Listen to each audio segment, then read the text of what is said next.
Assalamualaikum warahmatullahi wabarakatuh. Kami dari kelompok 5 ingin mempresentasikan hasil diskusi kami tentang forecasting atau peramalan. Sebelumnya kami akan memperkenalkan diri terlebih dahulu. Nama saya Dina Lufiana. Nama saya Bagus Satria. Sebelum masuk materi, saya akan menjelaskan di latar belakang. Aktivitas peramalan merupakan suatu fungsi bisnis yang berusaha memperkirakan permintaan dan penggunaan produk sehingga produk-produk itu dapat dibuat dalam kuantitas yang tepat. Dengan demikian, peramalan merupakan suatu dugaan terhadap permintaan yang akan datang berdasarkan pada beberapa variabel peramal, sering berdasarkan data deret waktu historis menurut Gaspers 2004. Selanjutnya, apa itu peramalan? Peramalan merupakan seni dan ilmu dalam memprediksikan kejadian yang mungkin dihadapi pada masa yang akan datang. Dengan digunakannya peralatan metode-metode peramalan, maka akan memberikan hasil peramalan yang lebih dapat dipercaya ketetapannya. Oleh karena masing-masing metode peramalan berbeda-beda, maka penggunaannya harus hati-hati, terutama dalam pemilihan metode untuk penggunaan dalam kasus tertentu. Materi selanjutnya yaitu pengertian forecasting menurut para ahli. Menurut Heiser dan Render dalam buku yang diciptakan oleh Meiko dan kawan-kawan pada tahun 2022 menyatakan bahwa peramalan atau forecasting adalah seni dan ilmu untuk memperkirakan kejadian di masa yang akan datang. Hal ini bisa dilakukan dengan melibatkan pengambilan data historis dahulu dan memproyeksikannya ke masa yang mendatang dengan suatu bentuk model matematis. Selain itu, bisa juga merupakan prediksi intuisi yang bersifat subjektif atau dapat juga dilakukan dengan menggunakan kombinasi model matematis yang disesuaikan dengan pertimbangan yang baik dari seorang manajer. Yang berikutnya ada tujuan peramalan. Yang pertama, mengurangi ketidakpastian produksi. Yang kedua, agar langkah proaktif atau antisipatif dapat dilakukan. Dan yang terakhir, keperluan penjadwalan produksi. Jika yang sebelumnya tujuan peramalan, nah kali ini ada pentingnya peramalan dalam pengambilan keputusan. Yang pertama, alokasi sumber daya. Peramalan ini dapat membantu organisasi mengalokasikan sumber daya secara efisien, seperti persediaan, tenaga kerja, dan juga anggaran. Selain mengalokasikan sumber daya, peramalan juga dapat mengidentifikasi peluang.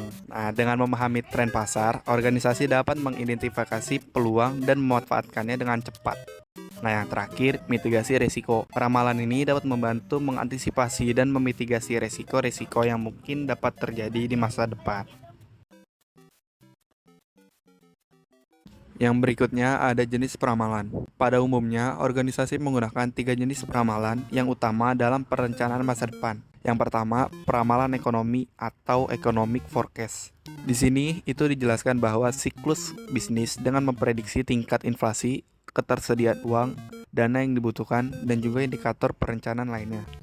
Yang berikutnya ada peramalan teknologi atau technical forecast. Pada peramalan ini, itu sangat diperhatikan tingkat kemajuan teknologi yang dapat meluncurkan produk baru yang menarik, yang membutuhkan tempat produksi dan peralatan yang baru.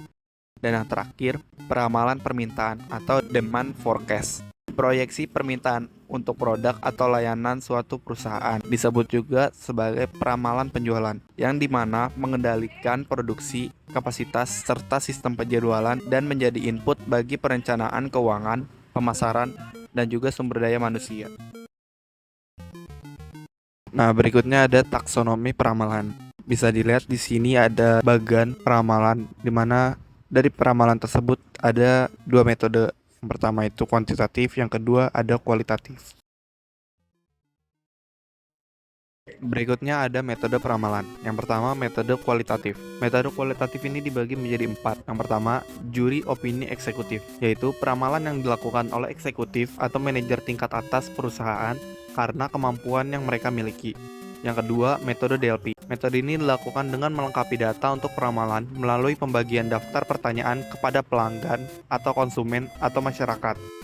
Yang ketiga, tenaga penjualan. Peramalan ini dilakukan dengan memanfaatkan kedekatan tenaga penjual dengan konsumen. Dan yang terakhir, ada survei pasar. Peramalan ini dilakukan dengan turun langsung ke lapangan atau pasar, sehingga diperoleh informasi langsung dari pasar. Selanjutnya yang kedua, metode kuantitatif. Metode peramalan kuantitatif dapat dikelompokkan menjadi dua jenis, yaitu model seri waktu atau metode deret berkala atau time series, yang dimana time series memiliki dua jenis, yaitu moving average dan exponential smoothing. Yang kedua ada metode kasual, mengasumsikan variabel yang diramalkan dengan menunjukkan adanya hubungan sebab akibat dengan satu atau beberapa variabel bebas.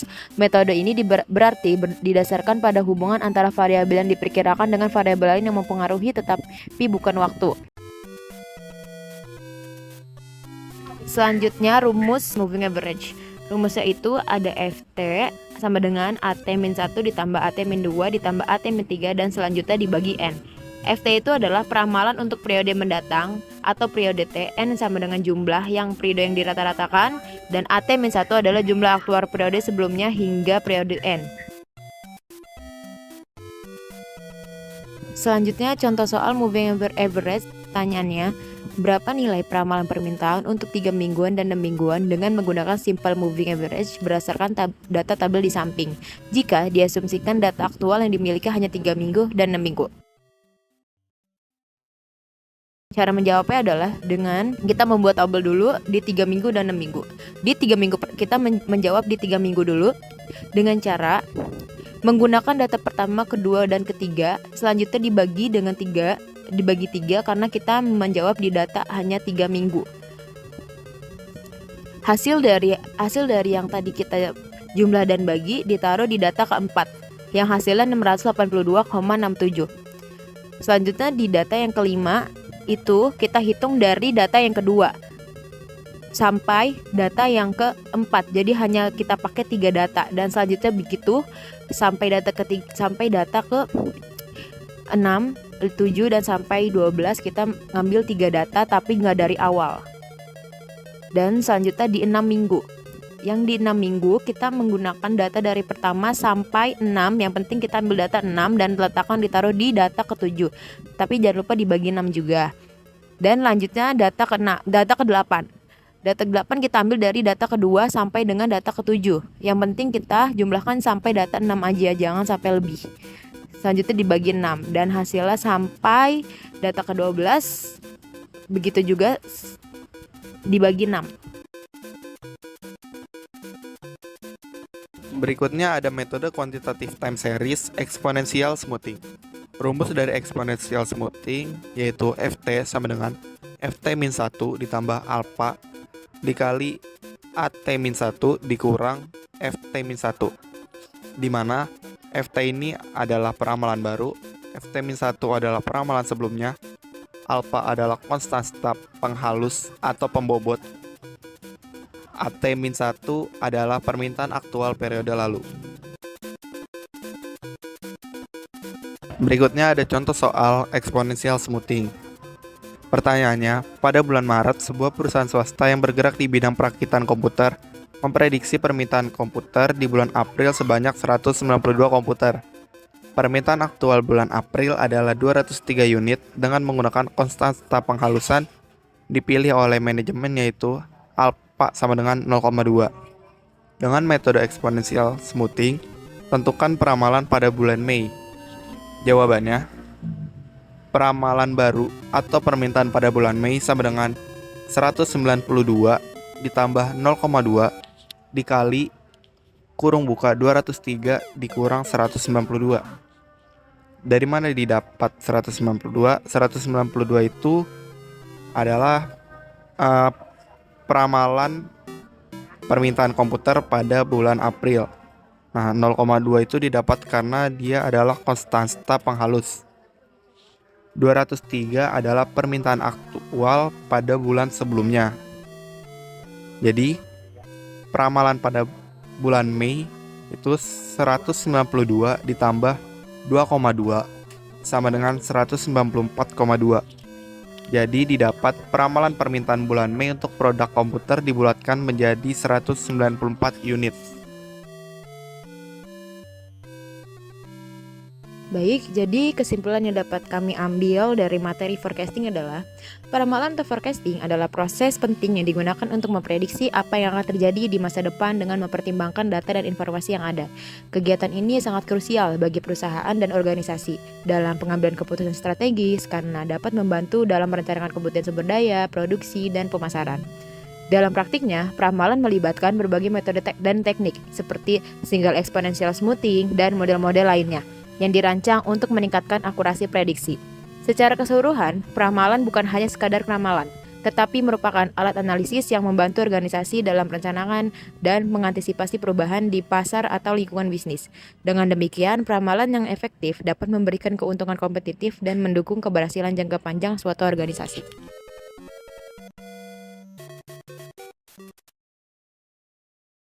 Sekian presentasi yang dapat kami sampaikan. Kurang lebihnya mohon maaf. Assalamualaikum warahmatullahi wabarakatuh.